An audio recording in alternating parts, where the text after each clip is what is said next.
Hello, everyone, and welcome to another chat with Meth and another one of our podcasts. It's lovely to be here, and it's lovely to be here with Rob Pegoraro. Hi, Rob, joining Hello, us from the US, from Washington, I believe this time. Arlington, Virginia, just across Oh, the river from DC. okay, sorry. You see how much you'll have to correct me in the next few minutes because we're talking about US today, not just the geography.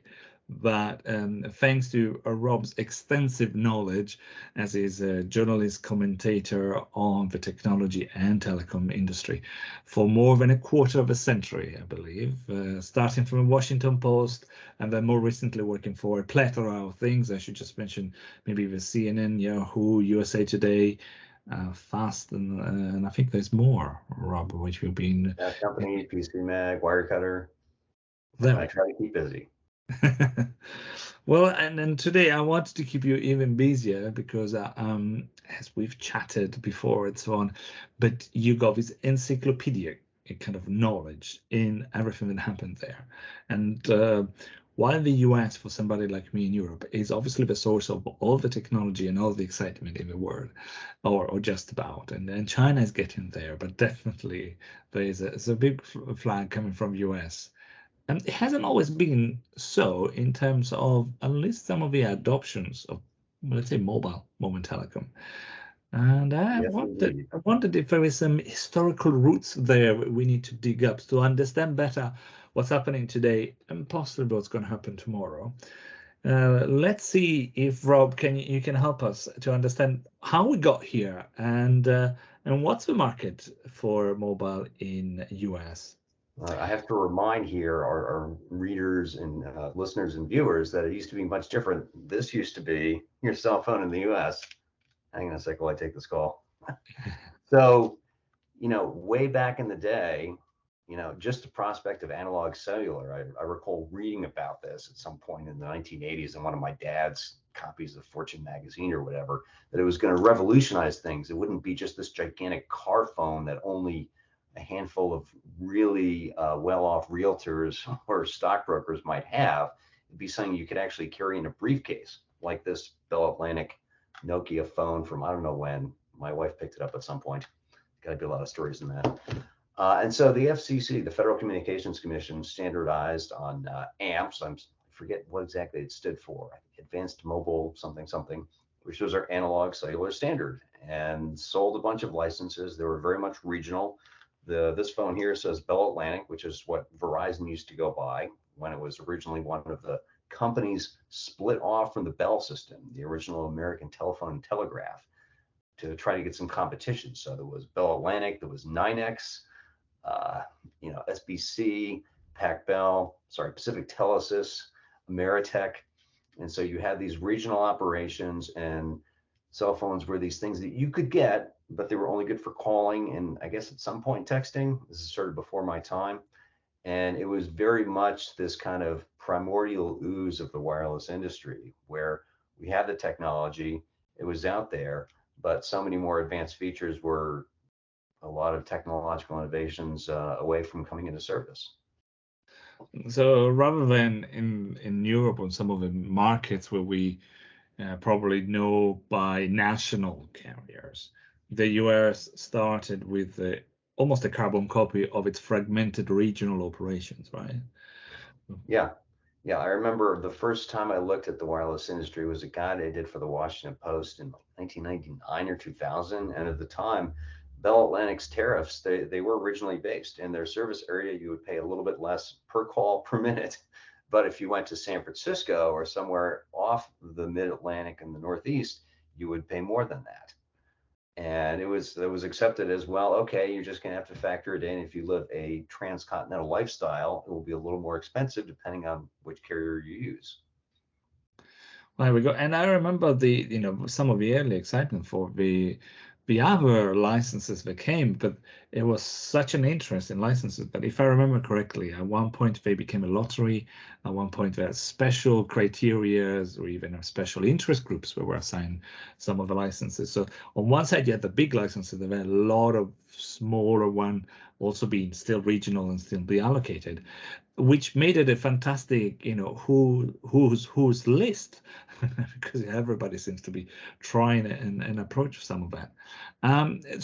But that took quite a while, because let's go back. Still in the 90s, you didn't have a national player, or well, some of them were almost merging over.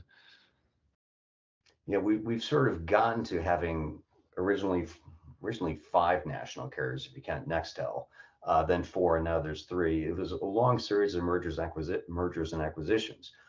Bell Atlantic bought NYNEX, and so they created one wireless carrier, one telecom company up and down the East Coast.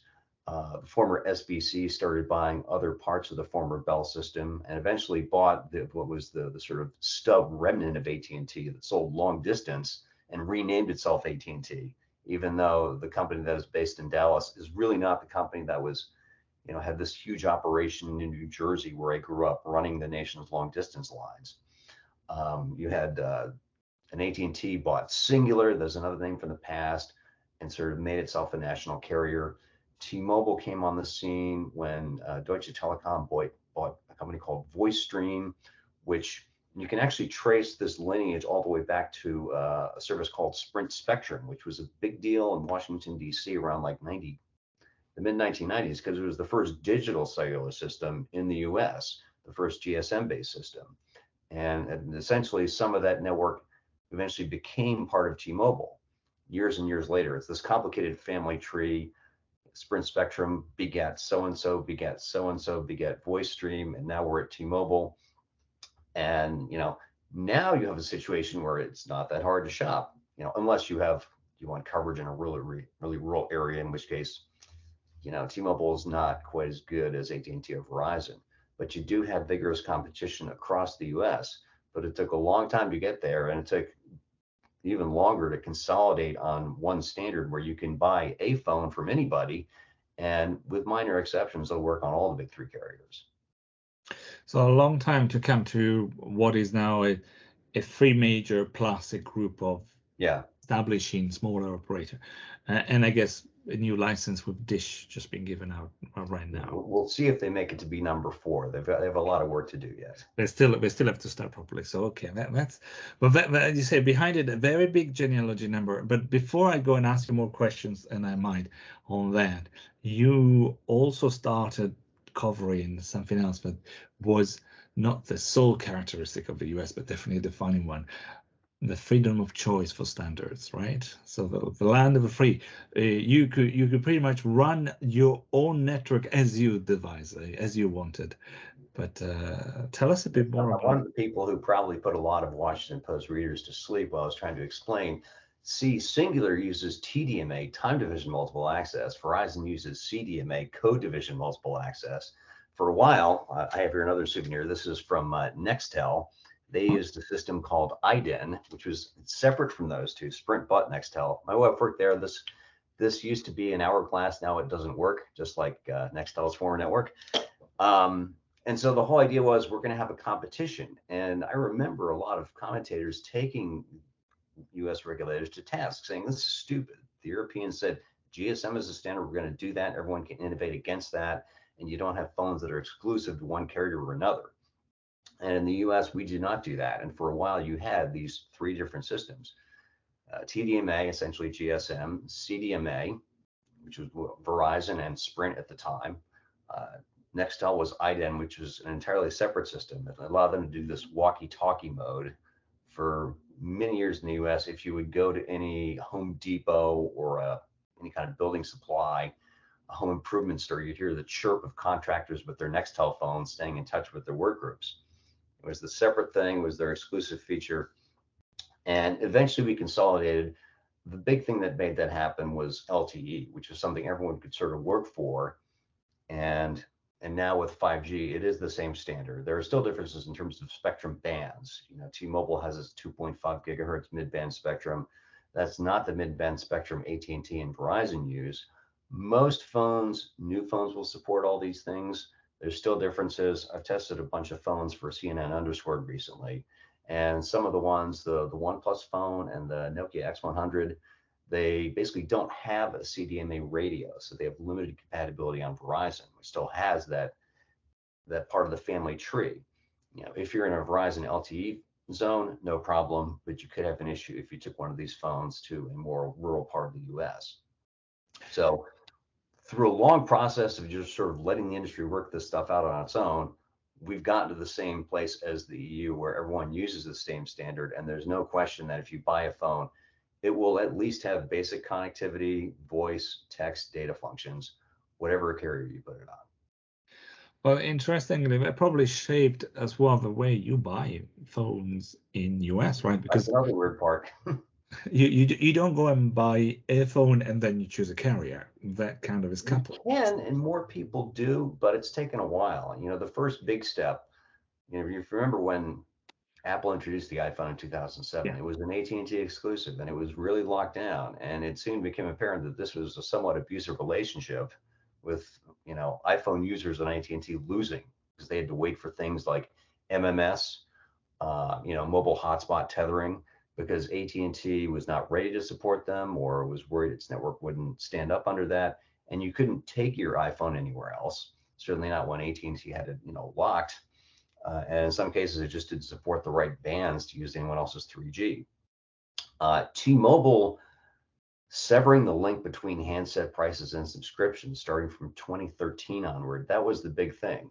Because until then, you would buy a phone, it would be this artificially low price, $200 for a new iPhone, which was not the real price. You paid for it through a higher price on your subscription. And weirdly enough, once the carrier had recouped that handset subsidy, you'd still pay the higher price.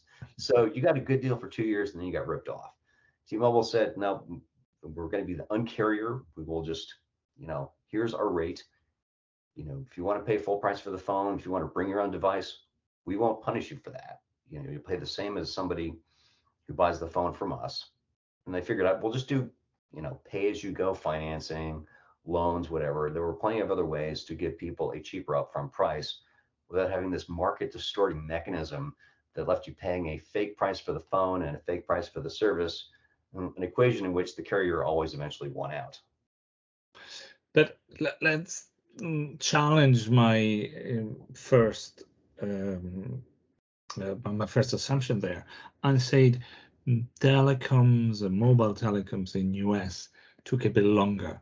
But is it still behind it, or by now you have had your growth years? Is now this is as a common as anywhere else to use your smartphones and so on? So has there been a big growth spur or something?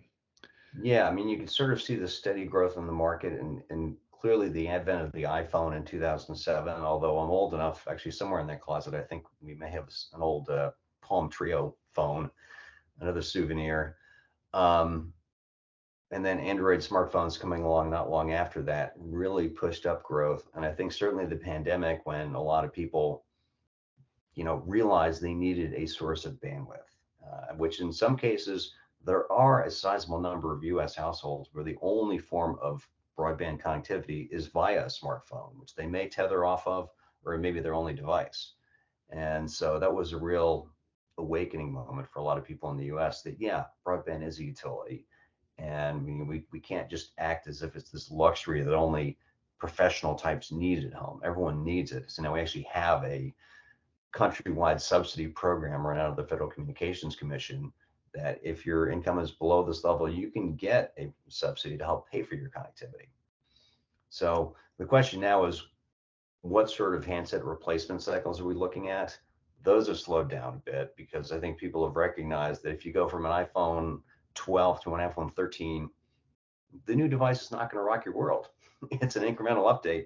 Most people don't actually need to buy a new phone every year or even every 2 years, I would say. True. Well, let's talk about something else, which has been for long one of the major discussions in US as well, and something that must have kept you very busy for a long time. Net neutrality. Oh God, yes. Now, how does net neutrality got to shape the US and the US telecom debate? It's had a very large role, I think more so because a lot of people have an almost instinctive distrust, not necessarily of their wireless carrier, but certainly of their residential broadband provider. Remember in the US, we have three nationwide carriers that compete very aggressively. They want your business. They will pay for you to switch from any of the other two to themselves. And residential broadband, it's not that competitive. If you have two companies that can connect your house with 100 megabits per second downloads or faster, you're doing pretty well. A lot of people only have one, and it's the cable company. And so the specter net neutrality advocates raised was, what if Comcast decides that they're going to ask any video streaming service to pay a little bit extra to make sure they come through satisfactorily? And I think it was legit fear, because if you go back to the 2000s, 2007, 2010 timeframe, you had people like Ed Whitaker, who ran SBC at the time. It was turning itself into AT&T, talking about, oh, I don't want these guys to be using my pipes, as if he'd been stringing up fiber himself. I don't want Google using my pipes for free, which, first of all, Google pays a lot of money for connectivity. They have a large data center budget. And then you had cases where Comcast got caught interfering with BitTorrent downloads. And it was actually somebody not downloading an album off BitTorrent. I think it was a download of the Bible for some reason. So there was a worry that these companies will use their gatekeeper status. I know gatekeeper is a big word in the EU and the Digital Markets Act right now. And they would use it to either make some stuff unavailable. Another case was AT&T. You couldn't use FaceTime on the iPhone over 3G for a little while, because AT&T was afraid their network would get swamped. The wireless carriers and the broadband companies said, well, we need this to, build our network. We can take the money we run by having a two-sided market. We charge subscribers, we charge heavy users of bandwidth on the server side, we plow that into our network. What we've since seen happen, first from 2015 to 2017, where we had strong net neutrality regulations under the Obama administration. Then after that, when under Trump, the FCC promptly zeroed out those regulations and basically said, anything goes as long as you disclose it. I don't think we've seen either meaningful cases of ISPs trying to block content or charge for it, nor have we seen any cases of ISPs successfully charging content providers and using that to build their network. I would say the scenarios of doom on both sides haven't really played out. And so, at this point, I've been following so long, I think I can probably argue for or against net neutrality rules pretty convincingly. In favor of them, I would say your ISP shouldn't be able to hold this over you. You should be able to go to any legal site online and not have to worry that they've had special permission. On the other side, I could say, no one's making a business of it. It's not a realistic worry. We don't need a special set of rules to prohibit something that no one is doing. The sort of edge case is zero rating, where you have all the wireless carriers treat streaming video differently. It's 480p resolution maximum unless you pay for their really unlimited plans. There are other cases, like if you fly in an airplane and use the in-flight Wi-Fi, you'll find that messaging services are free. But if you want to have an open connection, that's a little bit more. And I think most people are okay with that, because we all remember when in-flight Wi-Fi was uniformly horrible and unusable. So we're not done with it, because now there is a Democratic administration once again in power. The FCC chairwoman, Jessica Rosenworcel, is in favor of net neutrality rules. There's a fifth appointee pending confirmation, Gigi Sohn. I've known her for a long time. She's very concerned about abuses of corporate power, including net neutrality violations. So with a 3-2 Democratic majority in the FCC, I'm sure they will once again want to look at crafting rules to ensure that gatekeeper telecoms can't abuse that power.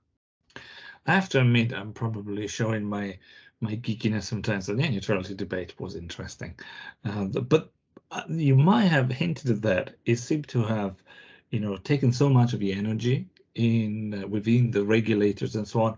Didn't that also mean that in terms of allocation of spectrum, or maybe the G race we've seen in South Korea, Japan, the 4G, the 5G, the 20G, I don't know where we will be next, but that did not seem to actually be felt like probably a priority maybe in the US at some point. Was it the regulators? Was it the operators? I don't think there was a distraction. I do think one thing we lost sight of in the debate over net neutrality rules is that the foundation the FCC under President Obama had used to construct net neutrality rules allowed for privacy regulation. And when under Trump, the FCC said, we're not going to classify broadband as a telecommunication service at all, meant the FCC lost that authority. And so the issue here is not so much that scrapping net neutrality rules, meant that AT&T was going to block Netflix or whatever. It did mean that if there were privacy violations, if your broadband provider at home, the only one that connects to your house, decided they want to track your web activity so they could monetize it and sell that data to advertisers, the FCC couldn't do anything about it because they'd ceded that power entirely. But the spectrum allocation debate has been interesting because we saw it at MWC where Chairwoman Rosenworcel came up and said, essentially, all the time we spent hyping up millimeter wave may have been kind of a waste of time from the standpoint of connecting a lot of people and providing wide area coverage in the US. And did we also see in the news some interesting notices about potential interference between 5G and airplanes in airfields? C-band 5G, yeah, that was a storyline I did not have on my bingo card for 2022. And it was really only at the end of 2021 when you had people in the airline industry saying, well, wait a minute, these frequencies, they might interfere with the radio altimeters used in aircraft. And this is something regulators did look at. They specified a guard band. They said we need this much, separation between the frequencies in use on airliners and helicopters and what's going to provide connectivity to your next smartphone. And so then there was this weird back and forth and this dramatic escalation at the very end of 2021 and the start of this year, where you had CEOs of major airlines in the US and airline industry representatives, people from the Airline Pilots Association saying, if you don't shut this down, our commercial aviation system will grind to a halt, which got AT&T and Verizon, which right now have the only C-band networks in the US, to back off, say, okay, we're not going to turn these transmitters on within X number of miles of airports in the initial market areas for 6 months. And then there was this frantic bit of policymaking that should have happened a year ago, where the Federal Communications Commission and the Federal Aviation Administration, which I should note, their offices, they're in DC, they're a 10 to 15 minute walk away from each other. So there's no reason why we couldn't have this conversation in 2019. Decided, okay, let's do real world testing. Let's see what are the actual issues. And it pretty quickly seemed to have gotten worked out that on pretty much every type of plane used by US airlines, it's not actually a risk. It took the FAA a little while to fully say, okay, this seems to be fine. And now, I mean, I personally have flown, 4 flights within the US, 4 or 5 in the last month. And, there was no situation where the pilot said, we're going to have to delay our departure. We got to check the frequencies nearby. The whole situation seems to have completely faded from sight. But again, at MWC, where Rosenworcel said, we need to look at making sure this doesn't happen again by looking into not just transmitters, but receivers, making sure that receivers that we're going to license will be sufficiently choosy and will not get spoofed by signals that are 200 or 400 megahertz away on some other band that we want to make available for commercial service. Because we do have a spectrum crunch. We're not making any more of it.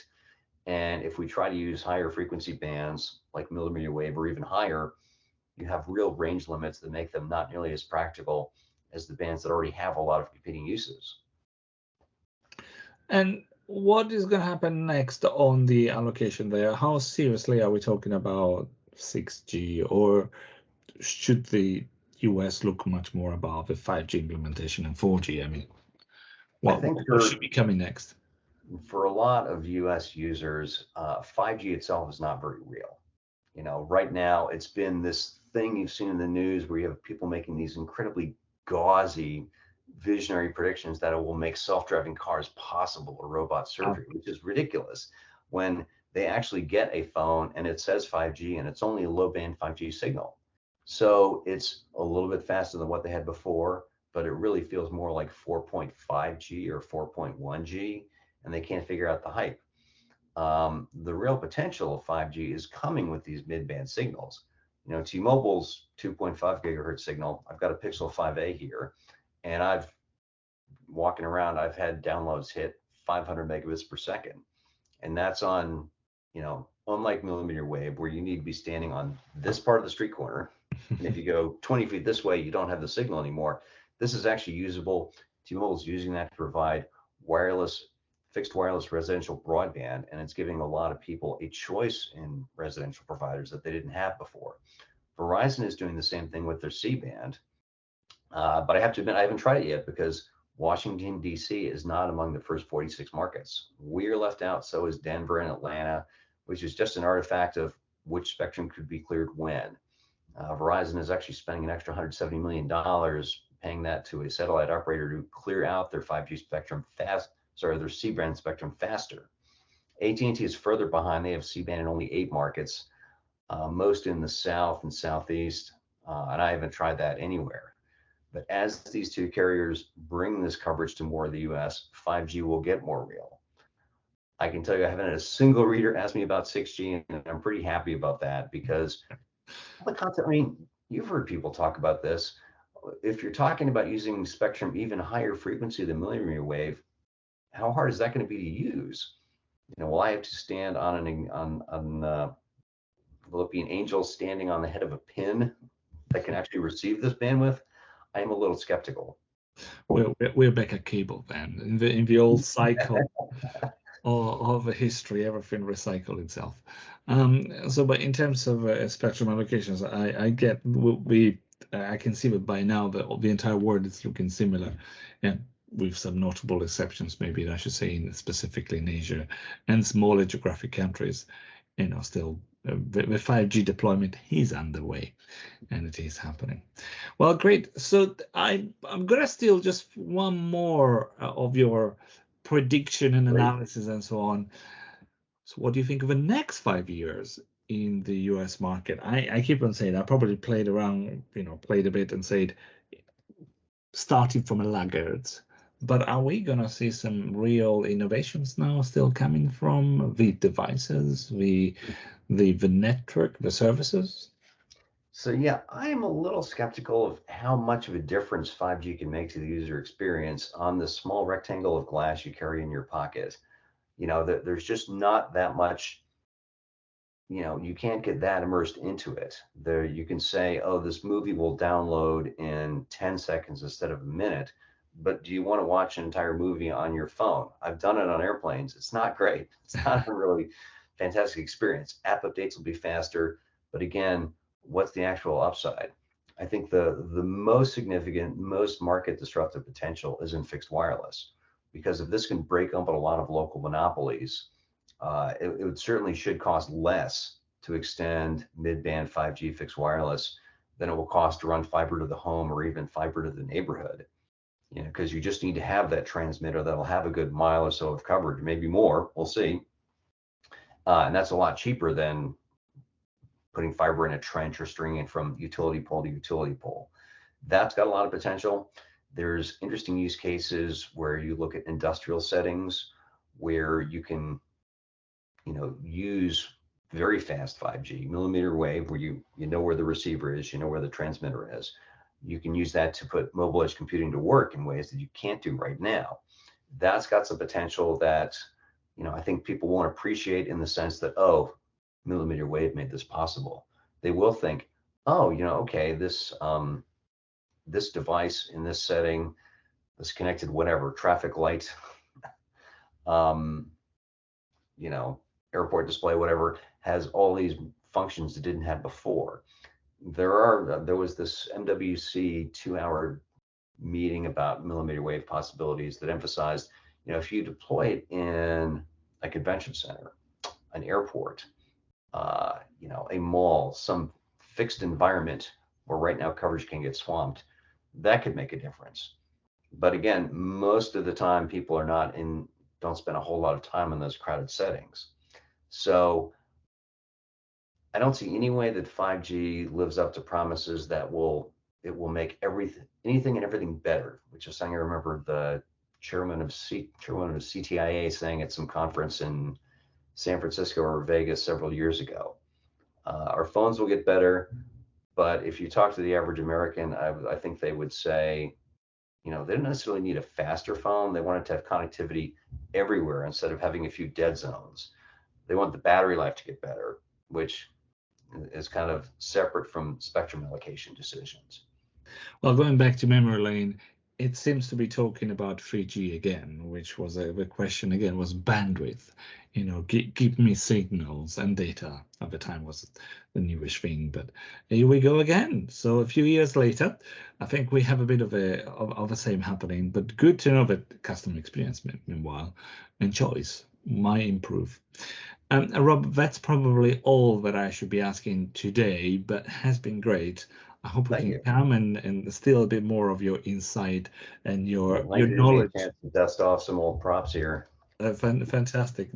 And next, I'm going to show you also my visors and my PDAs with huge connection modems on top, sliding into those.